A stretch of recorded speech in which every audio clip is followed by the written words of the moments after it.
Hello, I'm Ned from SixSq.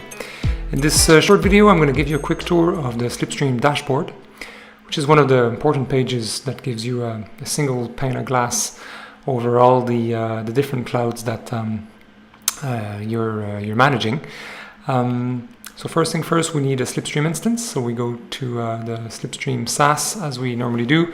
Username and password there, and the easiest way to get there is from the SixSq website.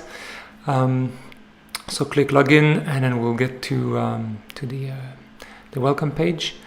The dashboard can be found at the top right corner of the page, of any page actually, right here. So click on that, and we get to the dashboard. So the dashboard is composed of 4 different sections. The usage section, the deployment, run and builds section, the virtual machines, and the metering. So we'll just start with the usage part. That gives you a really high-level overview of the activities that are taking place in the different clouds. So here I have one virtual machine running at exascale and one at EC2 out of a quota of 20 virtual machines here, and then SlipStream will ensure that I'm not allowed to exceed this quota set by the administrator of that SlipStream instance. So the next section is a bit more busy. It provides basically a view over the different deployments that are taking place or have taken place on the 2 different clouds that I have configured in this case. So it'll tell me what's the status of the deployments I'm looking at. Also give me this information per cloud, so I know exactly what's going where, even if I'm deploying applications on different clouds at the same time.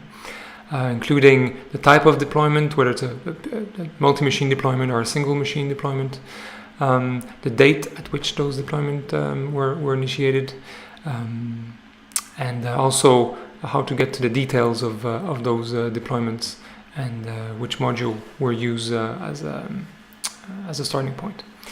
Okay, so the third section is the virtual machine section. This is the view reported by the cloud themselves. Okay, the infrastructure as a service, underlying service.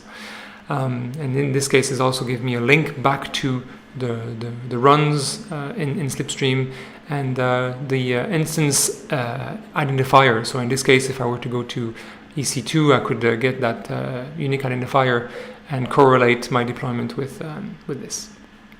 So it's quite useful. The last section is the metering section, and it gives me basically a historical view over my usage per cloud again, with this donut here on the left giving me the latest measurement, and then over time the profile of usage that I have per cloud, with the legend giving me which color corresponds to which cloud, and I can also change the scale that is used to display this information. There you have it. So SlipStream Dashboard. Hope you found this video useful. If you did, please subscribe to the channel.